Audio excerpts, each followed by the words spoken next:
Welcome back, listeners, to Diversion Insights. My guests today are Michon Garemani, a trauma recovery coach, Danielle Lord, a business owner and Compass business partner with Michon. Their business idea is going to be part of our conversation today.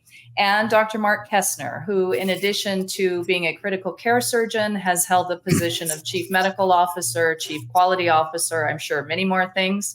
And so we're going to hear from him as well, too, on his background. Both Danielle and Mark are also part of the ProNexus advisory group. Danielle, let's start with you. Your background is not in healthcare specifically, but you did do a dissertation on a topic related to healthcare. So let's start with that. Give us your background and some information on the topic that you chose for your dissertation and what you learned from it. Great. Thanks, Terri. So, I actually do have a background in healthcare, not as a healthcare practitioner myself. 25 of my 32 years doing the work that I do in organizational development have been in skilled nursing, medical equipment manufacturing, and hospitals or health systems. So I was working actually on the federal nursing shortage on a grant, which really piqued my curiosity in the late 1990s, early 2000s around the nursing shortage and what the issues were the nursing community was facing in terms of those shortages. So as I looked at it from my perspective of leadership development, organizational development, I saw the nursing shortage through a different lens. And so I looked at it from the area of what's called socialization. Most people know it as onboarding. And that was how nurses get enculturated into the profession of nursing.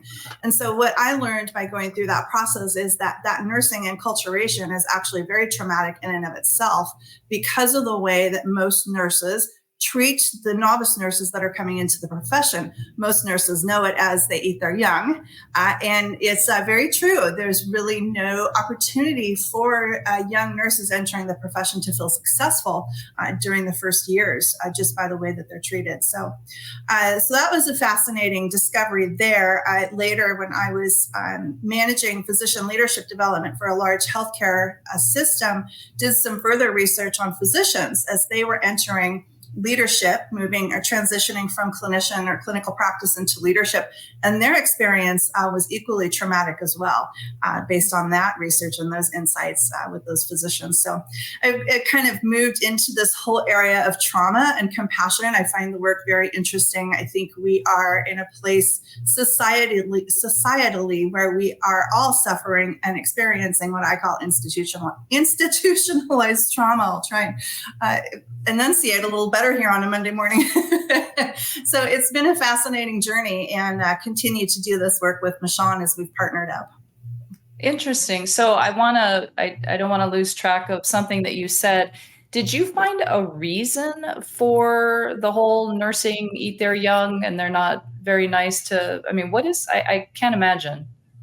I think later exploration and work in emotional intelligence was very informative around this topic. So some of the early researchers, Goleman and Boyatzis, who have done a lot of work in this area, have discovered what they call mirror neurons. And that informs us that we will mirror behavior that we've been exposed to over time, especially when that behavior has been rewarded. So while my dissertation didn't cover that aspect of it, I was a little before emotional intelligence became a part of our lexicon. I think that in and of itself is very informative. Interesting. Yeah, I spoke to someone recently. She just graduated, maybe within the last year. And I was asking her, how are you enjoying your job? She's a nurse. She's in a recovery type of setting. She hates it. Absolutely hates it. And it just breaks my heart. She was so excited. Her sister's a nurse. And it's miserable. It's so pretty awful. Yeah. These young kids, men and women, spend a lot of money, time, effort, resources to get into a profession where they really believe that they're going to be helping, only to find that, oh boy, this is actually pretty awful, from that inculcation experience. So. Yeah, it is. Okay, Michon, let's go to you. You. Tell us a little bit about your background, and then tell us a little bit about this partnership that you're doing with Danielle. Sure. Well, thank you so much, Terri, for having myself here today. Compass has come about, which is an acronym for the work that we're doing. And in particular, Compass is making a connection to the compassion that we are seeing in lack of, right? The lack in the healthcare field for this compassionate experience. So Compass is born out of that visual field of seeing and that heart space field of noticing where this is missing. Compass is aiming to offer coaching and mentoring for those that experience trauma in the clinical setting.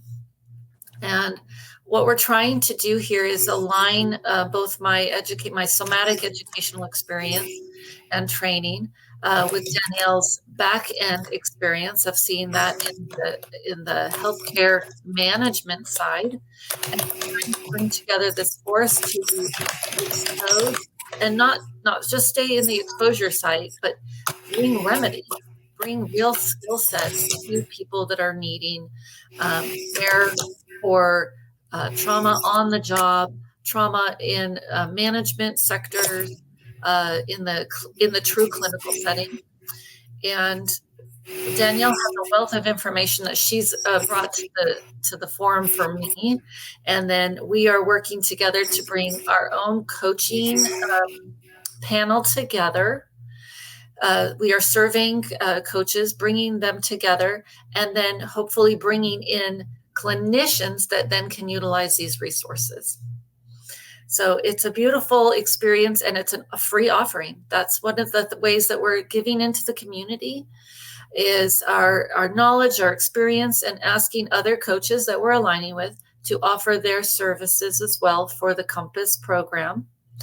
And those that are in attendance are then able to utilize the program that we put together, learning. We're going to say modules for the sake of we have yet to find a better word, right? But learning programs. And then if needed, then those that are in attendance can then work one-on-one with those that are on our panel if they wanted to further explore a particular avenue of recovery or trauma healing. So just bringing this together, I feel like there's a richness here that we are still very much putting together an exploration of what the need really is. And we're finding that the more we sit into this, the more this is deepening. And how pervasive it is. We have targeted the healthcare field, but my background particularly is in education. So Danielle has healthcare in her background. My field of background is in education. And the educational system is no less vulnerable for a lack of training of how to actually care for that EQ, that emotional quality in our student body, right? It's a children's student body, that adolescent body. And they're no less vulnerable, in fact, perhaps even more vulnerable to the threats of trauma as they are young individuals that don't necessarily have skill sets and processes to put in place to aid themselves. So in that setting, we find children that are not equipped, and interestingly enough, parents that are not equipped. And so you've got so at least as a teacher, it's funny because you teach children, but you really teach parents as well. Yeah. And it becomes a full spectrum experience, and it just becomes very relevant that it's so pervasive, and families are lacking skill sets. And then these are, families are made up of people that then go to work and transmit that lack or that trauma into their workspace as well. So it's just very pervasive. Yeah. Yeah. All right. I want to talk more in a bit about I know you're in the early stages of, rolling this out, and how do people get engaged and find out about you. So we'll talk more about that. But first I wanted to introduce Mark. So Mark, as I said, is a physician by training, and interesting, your dissertation, Danielle, covered that's a hard transition for physicians as well, going into leadership. So that might be interesting to hear Mark's perspective on that, because he did transition into leadership. But we're all talking about the idea for Compass versus debriefing. And that's what Mark and I are familiar with, debriefing. And so that's what I want to hear about. And then we'll talk about the similarities or differences that, may be completely different. And we're going to talk about that. So Mark, give us a little bit of your background and launch us into that. Yeah. So I'm looking in the camera at this old person, right? I've been in healthcare for about 40 years. I did the first 15 years as a trauma critical care surgeon, where I was clinically delivering care. At that point, I got fed up with everything being broken around me. And for the next 20 years, I tried to streamline the business of healthcare. And I think I was fairly successful at some of the organizations I was at. I was at a chief medical officer, chief quality officer, and really dove into the business of healthcare and why it's so broken. And for the last 5 years, I've been working with software companies that are selling in this healthcare space as a strategic clinical advisor. So that's my background. To your point, though, earlier, I was used to debriefing, and I felt it was good for the team to debrief after each trauma, or we would do educational rounds in the ICU where we would talk about everything other than the clinical condition. So we'd talk about barriers to discharge and, is the team gelling around this person or not, and things like that. So those are the types of things that I was used to in the clinical arena, but this sounds altogether different. And I think it could work. It's altogether different. Yeah, it is. And we had kind of talked about that a little bit. At first, the first thought was, well, why do we already do that? Yeah. And then, in a debrief, though, you're talking more about what went well, right? Maybe what went wrong, how we can prevent this from going wrong again. There's no discussion about how potentially the case affected you. I mean, you're hoping that there was a positive outcome, but especially with, trauma, it's definitely not always going to be a positive outcome. So many negative things potentially happened, but that was never addressed, right? It was just the facts of the case itself. Yeah, we never really asked individuals, are you struggling? Do you need help? It was always the case. And, occasionally you would notice somebody being a little shy or a little detached, and you would have a very superficial conversation with them, but you didn't offer ongoing support. Right. Yeah. Whereas this idea for Compass is completely different, right? Right. Yes. Yeah. Yeah, I think what sets Compass apart is the opportunity to, and don't misunderstand at all. I think those post-clinical debriefings are very, very important. Like any debriefing of anything strategic or operational in nature, we've got to always be finding those quality opportunities in areas where we have barriers. But Compass is different because we are bringing together folks who have experienced situations but don't necessarily feel comfortable in airing those frustrations, pain, anger, whatever label you want to put around it within their current workplace. And so they don't feel that they have anyone to turn to. It's typically not dinner time conversation. Anyone who has never been in those situations doesn't really understand it. There's often kind of the squeamish factor of, ooh, I don't want to hear, right? And so who do they turn to? And so even peer groups within healthcare settings are frequently seen as very taboo, because if I don't feel that this nurse is able to pick up the functionality of the patients in the beds today, what do I need to do about that? Do I need to be worried about my own license? Is this a quality issue? Do I need to bring this up to somebody? Are they going to be removed from the schedule? So I think that stigma, that fear of that stigma, is ongoing within our healthcare institutions. So Compass is hoping to be different by providing a space for caregivers to come together, perhaps even find peer-to-peer support by connecting with folks in Compass that they might be able to call up and say, hey, I've had a really rough day today. And that peer support person can say, don't forget to practice your square breathing, or go for a walk, or do something that is going to remind that caregiver to have some self-care and self-compassion for what it is that they just experienced. So I think that's what Michon and I are really trying to do, is try to provide some non-traditional modalities to help people through the frustration, pain, anger, whatever they're experiencing in that moment, so they can go back into the workplace and be a better clinician with their patients. Yeah, and I had mentioned to this group before, and for those of you that maybe have watched the podcast with Mitch, it's also on this topic, and they are fortunate enough to have something within their facility where they can have these discussions, but a lot of places don't. And I think what he had touched upon, which I think is very true, is it's not something we're ever trained for, those of us that are licensed healthcare professionals. I mean, I never took a class on that. I don't know if they're, focusing more on it now, because I've been in it almost as long as you have, Mark.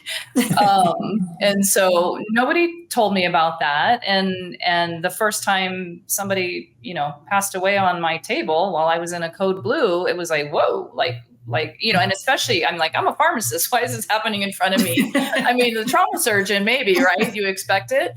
But here I was attending code blue. So that came with the job. And you look around the room and nobody seems to have a problem with the fact that this person just died.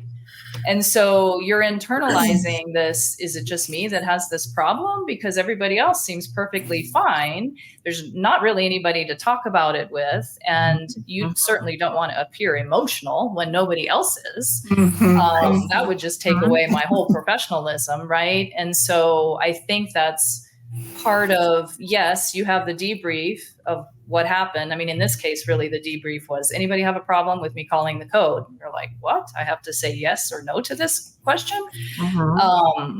And so we do kind of forget that this is not a normal thing, all of the stuff that we go through. And you said something too that made me think, I mean, there are different personalities as well, right? Yes. So Yeah. there may be times where whoever's leading the code, or whatever surgeon you have, or whoever's in charge, maybe you don't feel did a really great job. Or, they were yelling at you and didn't really treat the rest of the staff very well. And so all of that kind of comes with it. There's also the outcome too, but there's how did you get to that outcome? Yes. Yeah. Very true.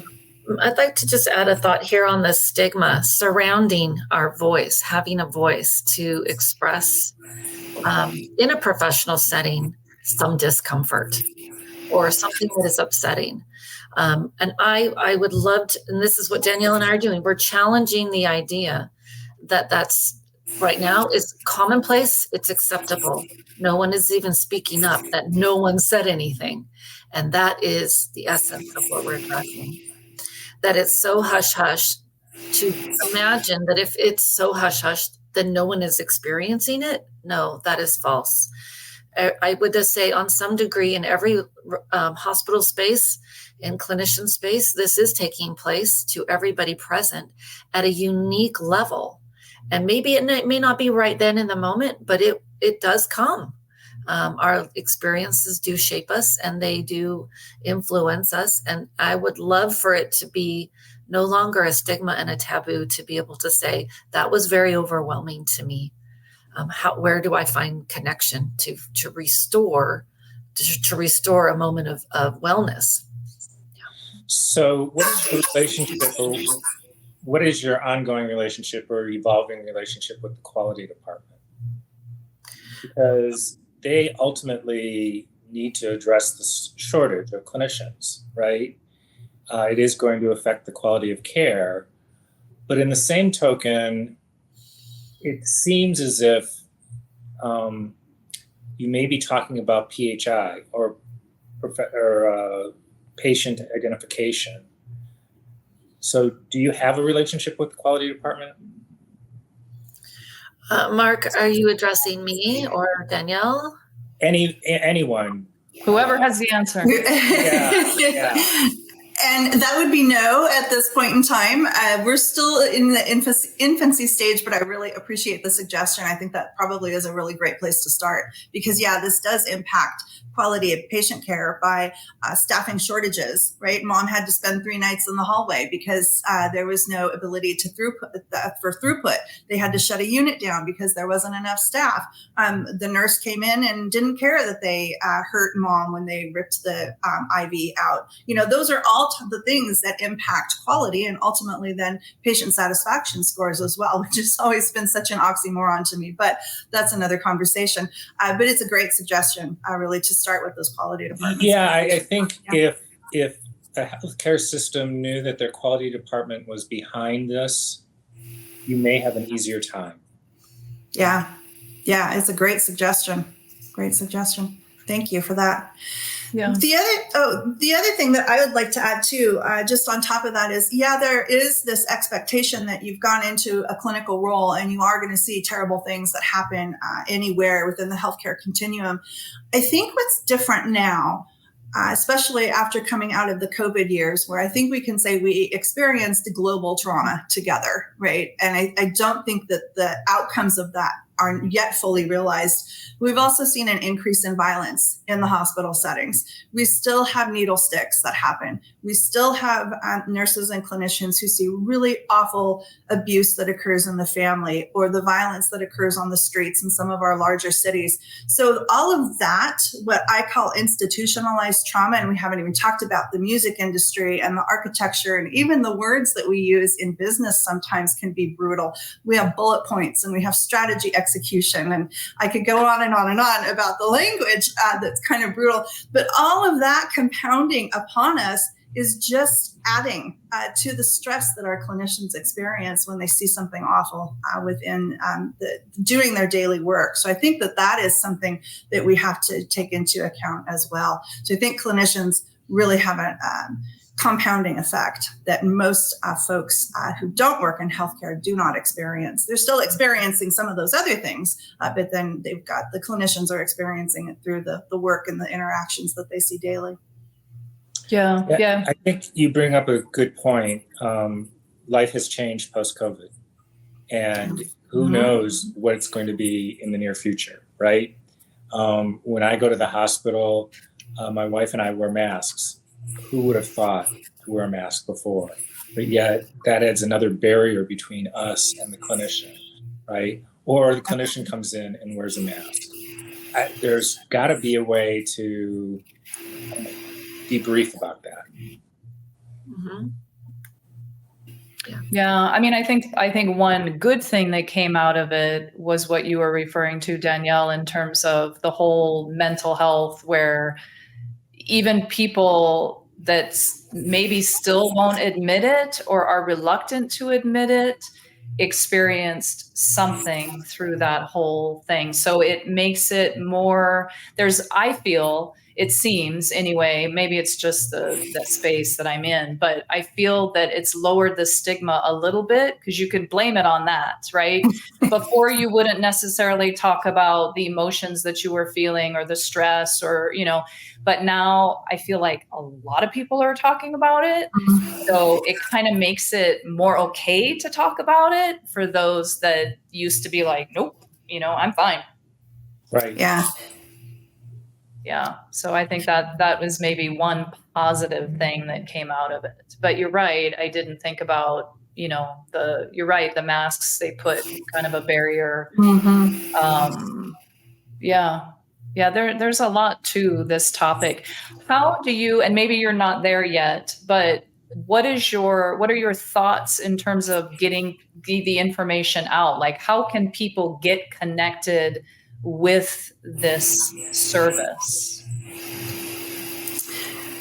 Michon, you want to take that one? Yeah, well, Danielle and I are working with right now. A social media avenue is how we've been promoting. We've been using the platform of LinkedIn, our personal LinkedIn profiles, and other social media forums. We belong also within a networking group within Tacoma area, and we have been sharing Compass with those that we network with there. I have nursing friends and other colleagues of my own that I have shared the message with. Danielle has as well. And Danielle is also involved in other networking groups that she has made contact with and sharing Compass. We are able to, at this time, I feel that we've had some really good support in bringing together people that are really interested in being on the supportive end.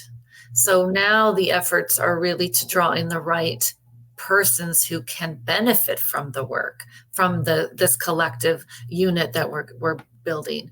So we're trying to really get the word out so that we can get the clinicians in and really get the right people to be able to be serviced.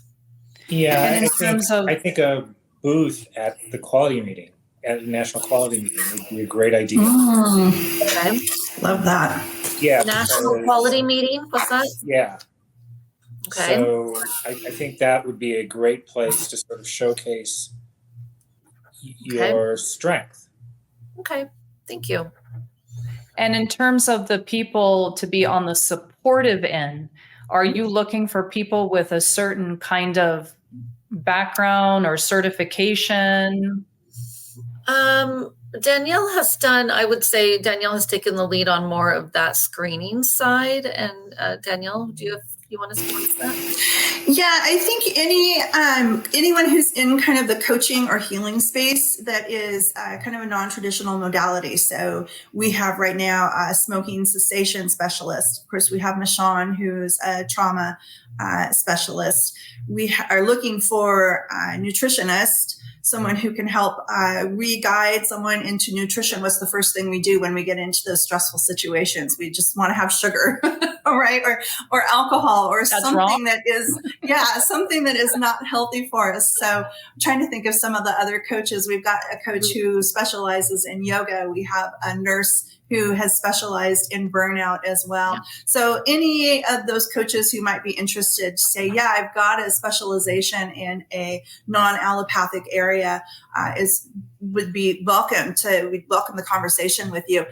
We are really trying to go the non-allopathic route in this particular aspect because I think that a lot of folks, in my humble opinion, I've not done any research in this area, but I do think people want something that can be more healing at the root rather than just another script for a benzo or an SSRI or just more talk therapy. So we're really trying to help folks alleviate that trauma, that frustration, stress, anger, fear, whichever it is, from a root cause. So. Okay.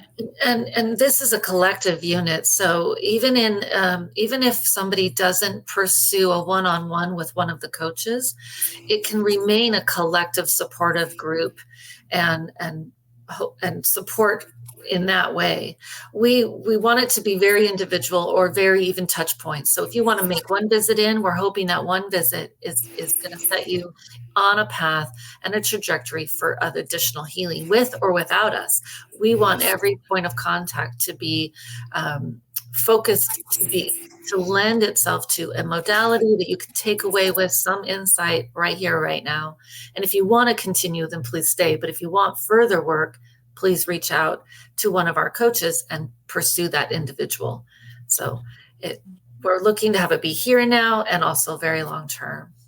So let's just say I'm feeling stressed. Mm-hmm.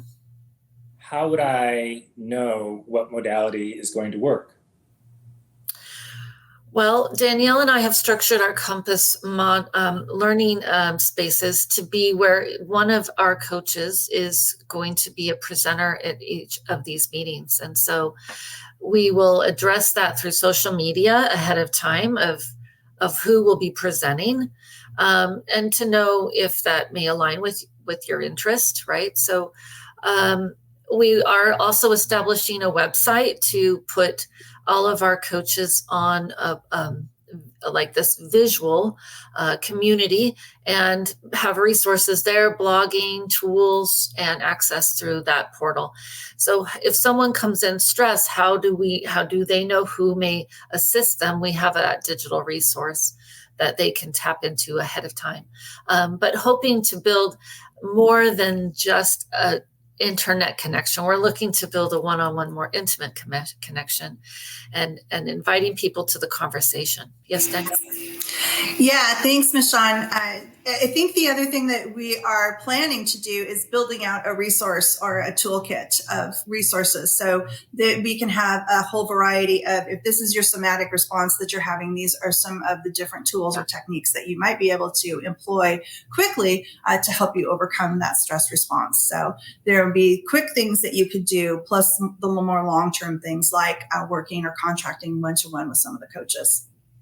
Yeah, I see where your question's coming from, Mark. It's almost like, when you go to a recovery center, recovery program, they have an intake coordinator, right? That kind of like, let me talk to you, what's going on? And then they kind of direct you, here's this treatment center, this is what we need to do. And so if I just got on the call first with the nutritionist, like, oh, I got to stop eating these cupcakes every time I get stressed out. And they don't, I don't know that there's other, never thought about yoga or, so how do you know what's available and then start getting kind of plugged in to where you could begin that journey and then discover other things? Yep. Yeah. Yeah. And hopefully our lengthy list of resources can help with that as well. So that it's not this is the one approach that we use. Right. So really making sure all of that is very clearly spelled out in our toolkit on the website. So, great questions. Which keep us thinking. Things to think about, right? Well, always when you get a new group of people together that have different perspectives, there's different things. And, I wonder too, of course, what you want to do is to reach people.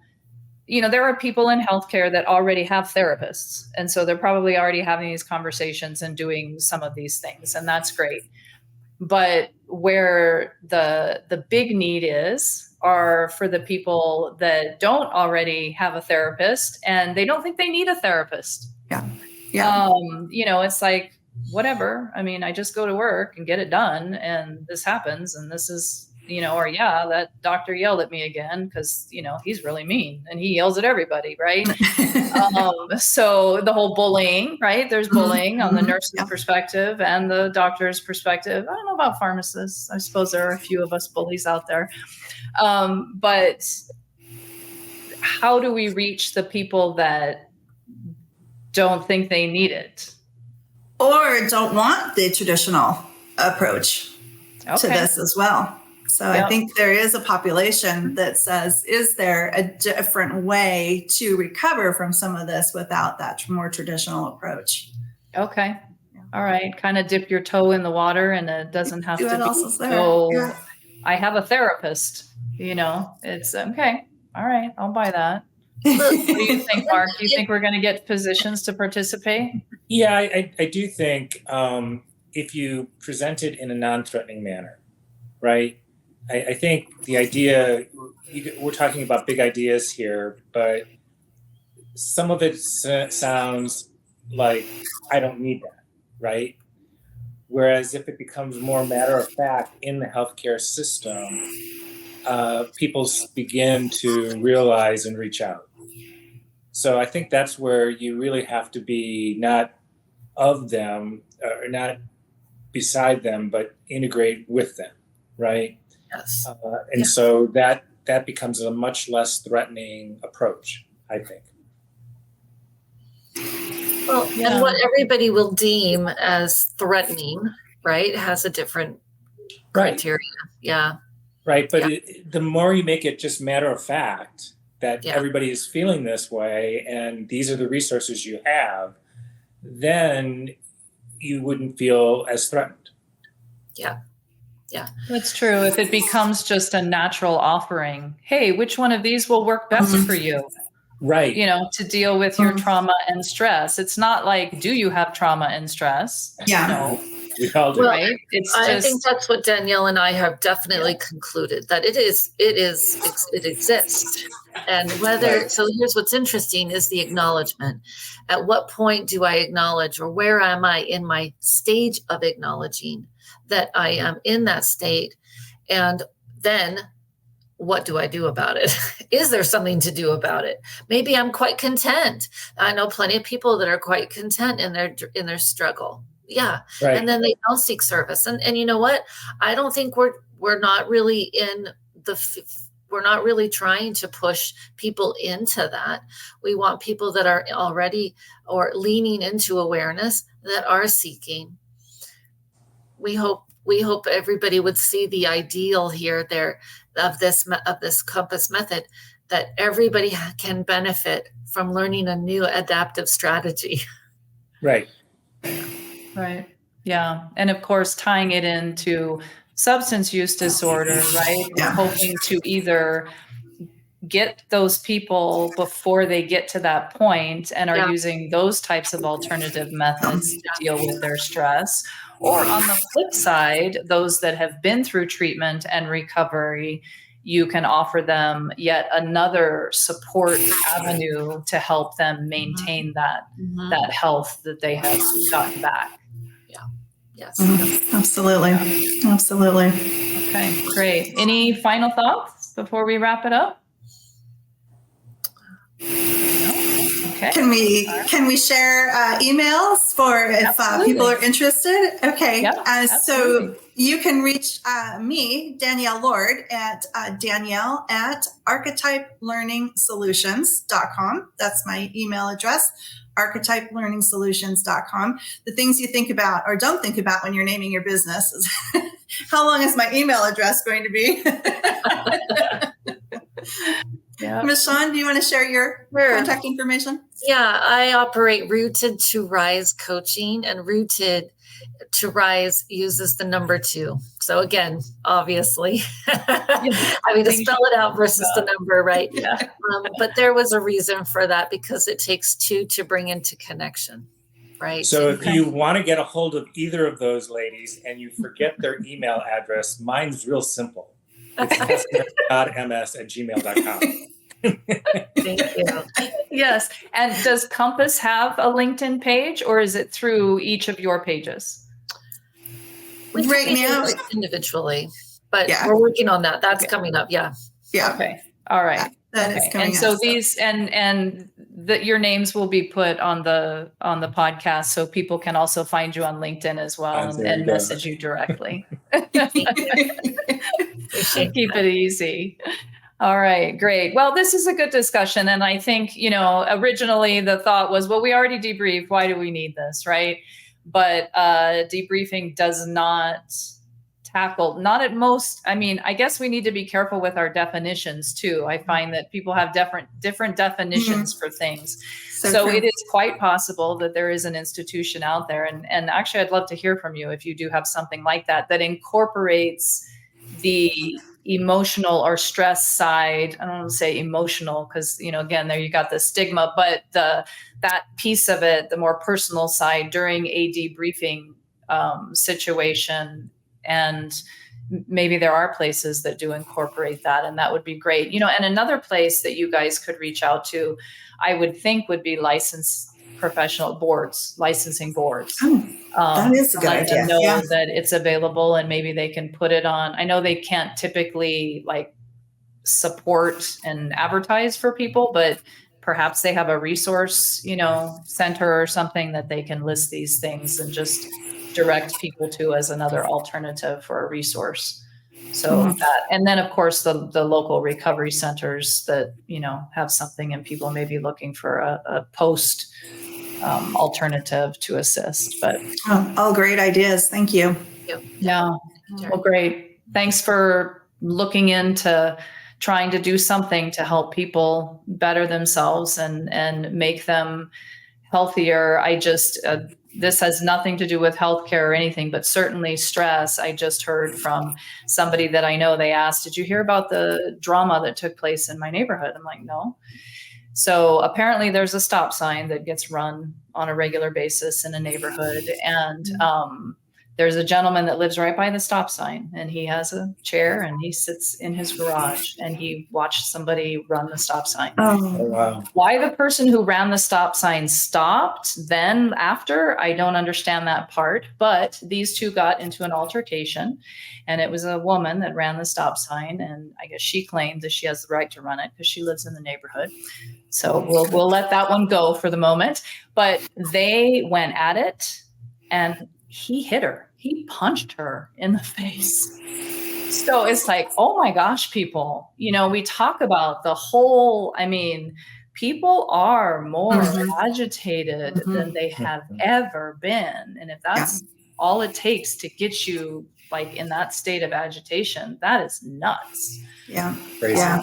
We're definitely seeing a lot of it on the roads too. Yeah. Yeah. So whatever field we're in, healthcare or not, education, this is learning how to deal with our stresses and our emotions and the way we respond to people.